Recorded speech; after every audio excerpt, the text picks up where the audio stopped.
Hello all, welcome to nutri journey with Swapna. నేను ఈరోజు ఇక్కడ చూపిస్తున్న ఈ రెసిపీ వచ్చేటప్పటికి చికెన్ కర్రీ అండి. దీనిలో ఒక్క డ్రాప్ కూడా ఆయిల్ లేకుండా చేస్తున్నాను.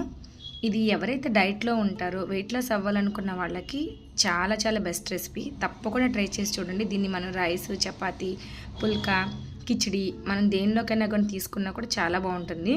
ముందుగా ఈ రెసిపీ కోసం ఇక్కడ చూపిస్తున్న విధంగా ఆనియన్, చిల్లీ, టొమాటో, 2 నిమ్మకాయలు తీసుకోవాలి. నేను ఇక్కడ చికెన్ వచ్చేటప్పటికి 300 గ్రామ్స్ అన్నమాట.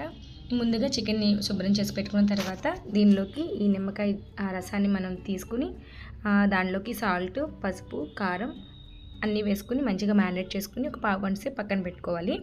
ఇప్పుడు బాండ్లీ పెట్టుకుని బాండ్లీ హీట్ అయిన తర్వాత మనం మ్యారినేట్ చేసి పెట్టుకుని ఈ చికెన్ అనేది దానిలో యాడ్ చేసుకుని ఒక 2-3 మినిట్స్ అనేది మంచిగా సార్ట్ చేసుకున్న తర్వాత చూస్తే కనుక ఇలా దానిలో అంటే మనం తీసుకుని లెమన్ జ్యూస్ కాబట్టి ఆ లెమన్ జ్యూస్లో వాటర్ అనేది మంచిగా చికెన్ ఉడుకుతూ ఉంటుంది. ఈ టైంలో మనం చూసుకొని అల్లం వెల్లుల్లి పేస్ట్ అలాగే ఆనియన్, చిల్లీస్ని కూడా యాడ్ చేసేసుకోవాలి. అంటే మనం ఆనియన్ అనేది నూనెలో వేయకుండా మనం డైరెక్ట్గా ఇలా వేస్తే వేగుతుందని డౌట్ మీకు రావచ్చు. అస్సలు డౌట్ వద్దండి, చాలా చాలా మంచిగా కుక్ అయిపోతాయి అన్నీ కూడా. సో ఇప్పుడు దీన్ని మనం మూత పెట్టేసుకోవాలి. మూత పెట్టిన తర్వాత ఒక 2-3 మినిట్స్ అనేది చికెన్ ఇలాగా కుక్ అవుతుంది.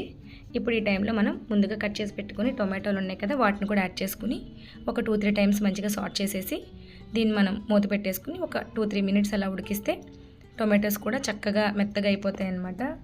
ఇప్పుడు మనకి చికెన్ కూడా దీనిలో ఉన్న వాటర్ అంతా కూడా ఎగిరిపోయింది. ఇప్పుడు ఒక గ్లాస్ వాటర్ అనేది మనం యాడ్ చేసుకోవాలి.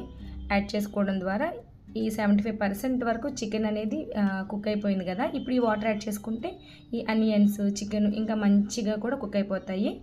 ఇప్పుడు మనం కొంచెం సేపు అయిన తర్వాత మూత తీసి చూస్తే చూడండి, వాటర్ అనేది కూడా చక్కగా దగ్గర పడిపోయి గ్రేవీ కూడా దగ్గరకు వచ్చేసింది.